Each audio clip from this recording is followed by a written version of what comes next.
Hello, hello, hello. You're tuning into the episode of The Wunderkind Show. Today's second topic. Look. More DeAndre Hopkins. I know. It's getting tired because I'm getting tired of covering it, but I got to cover it because why? That's what's going on right now. So, there's someone on Twitter named Pedro H. Romez. And he came up with something. I'm fair this way. If I like what you're saying, I'll point it out and I'll talk about it. And he said, and I looked it up and it's true, the Ravens had exactly 517 passing and 517 rush attempts in 2022. You understand where I'm coming from? So he was saying that he would rather the team go 630 pass attempts for Lamar and company, and 404 rush attempts for the offense overall. And that would work out to approximately 37 attempts per game for Lamar Jackson. And this is in the attempt of us getting a DeAndre Hopkins. Now, the reason why I'm bringing this up to you guys is because he made a chart. See, I like stuff like this. He made a chart and he broke down targets. You know where I'm coming from? And I was like, okay, let's check what those numbers would actually be. DeAndre Hopkins would garner 120 targets. Mark Andrews would garner 110 targets. Odell Beckham, 110 targets. Rashad Bateman, 90 targets. Zay Flowers, 50 targets. And Isaiah Likely, 50 targets. Duvernay and Nelson Aguilar, 20 apiece. Charlie Kolar, 15. And J.K. Dobbins, 50. So that would round out to approximately 37 attempts per game. Now check this out. For rush attempts on the year, right? J.K. would get 180 rush attempts. Justice Hill would get 44. Gus Edwards would get 100. And they got Lamar Jackson at 80 rush attempts for the year. Now, here's why I say this is a crazy graph when I brought this up to you guys, which I thought it was amazing. Shout out to Pedro. Because people are saying, and I already told y'all in the earlier video, because I know y'all seen it come up on Twitter, that there's an arm race going on between Kansas City and the Bills right now behind the scenes, right? Because you're hearing the reporting about it. Haha, you heard it here first. Or whatever. I don't think we can get him. But in the case that we do, I know there'd be a lot of Raven fans I'd be against it and say, we only have one football. But if you're willing to pass even 35 times a game, 35 times a game, then the amount of balls to go around is more than enough. And also, too, I love what he had said also in here, and I want to make sure, because this part is the part that resonated with me more than anything, even more than the chart. I love the chart. He said that the idea is to not have a workhorse. It's to mix everybody in, preserve OBJ, operative word, preserve OBJ, preserve DeAndre Hopkins, and preserve Bateman's health. So nobody is carrying too much of a load, but everybody can get their numbers. Everybody can feel confident that they're being utilized in this offense, and everybody will feel comfortable because we're winning. That's why I brought this up to you guys, because there's so many Ravens fans out right there that think that it's not doable.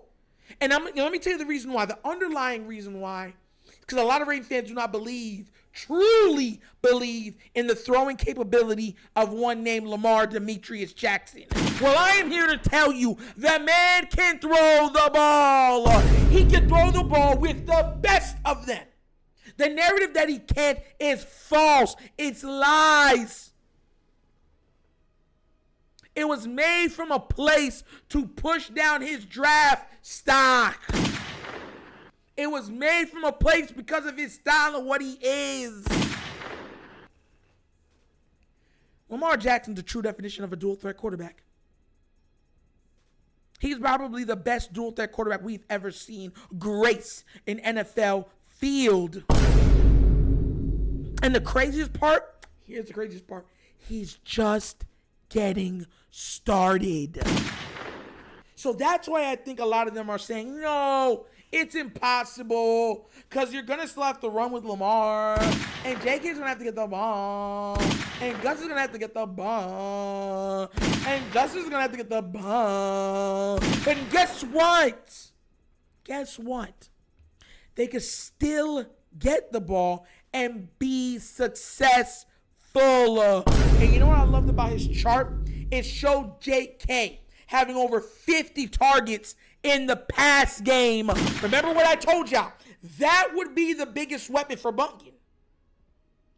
That would be the biggest weapon for Monken. Because let me tell you something right now. If you're running 11 personnel on a regular, and you're running out OBJ, Bateman, and you're running out Nuke, right? And then you're trading off, let's say, OBJ and Zay based on coverages or based on stop. Based if you're running more of a screen game, you know what I'm saying? With Mark Andrews, and then Mark Andrews being subbed out for Likely. Bro. Dobbins is going to be able to run free.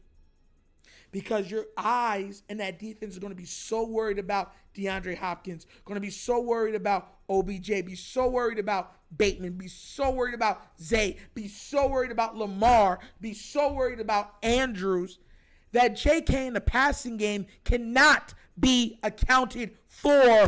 It's impossible. There's only a certain amount of people on the defensive side of the ball. And that's why I liked what he put out. You see, the problem with a lot of people is they lack creative imagination. They lack it. A lot of times people have become or entrusted their viewpoints to, let's say, mass media, right? So if the mass media says something, they don't second guess it. They just say, okay, that must be the truth, because why would they lie? So because of that mentality, a lot of people just went off and said, well, the media is saying Lamar can't throw.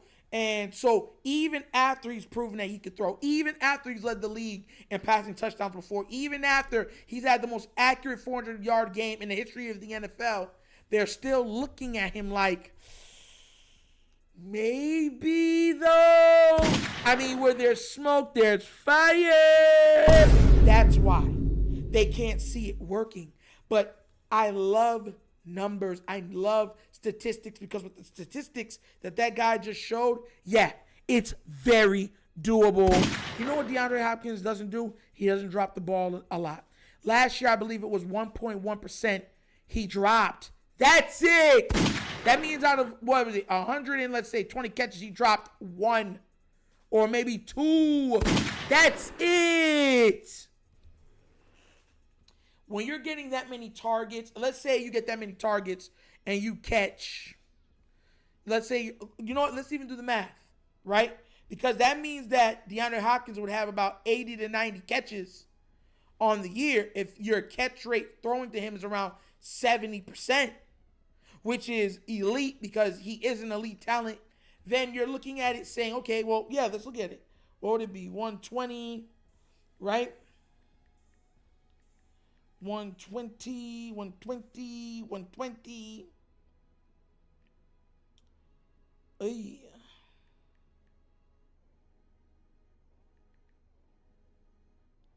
0.70.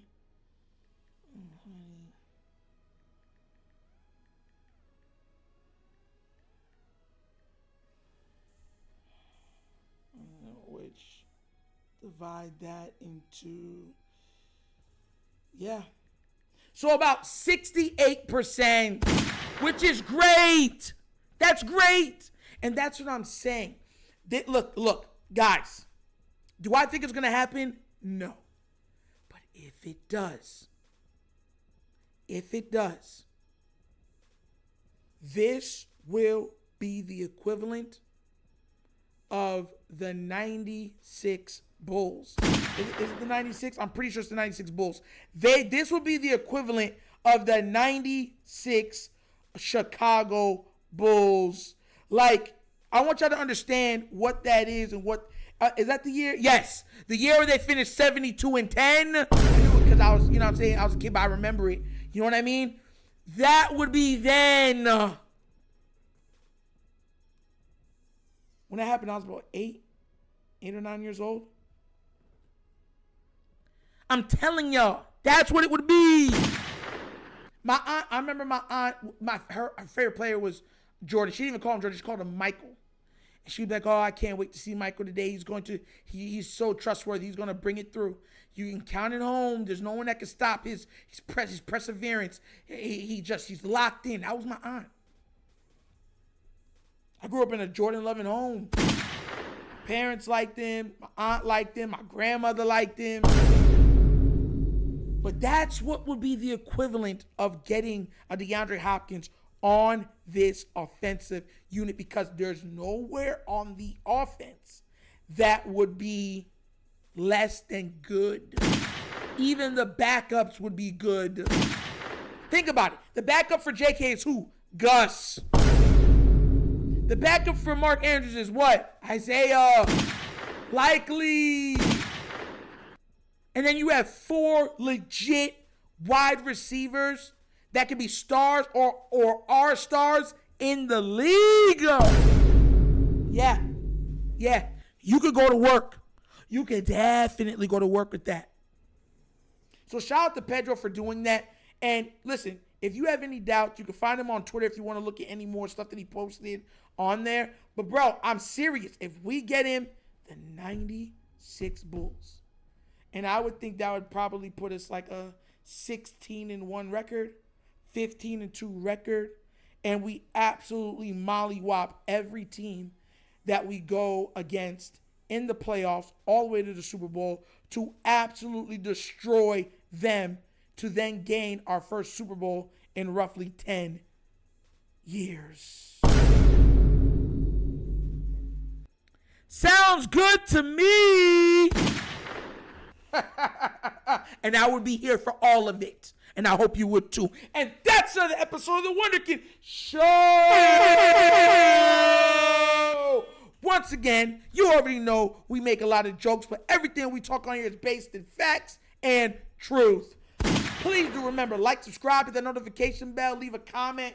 Just be respectful to people down there. And if you would like to donate to this channel to help it grow, to spruce up its size, bottom of the screen, QR code. QR code is to a Cash App that's located in the description of every video that we do. And the name of it, The Wunderkind Show. Also available as the Patreon.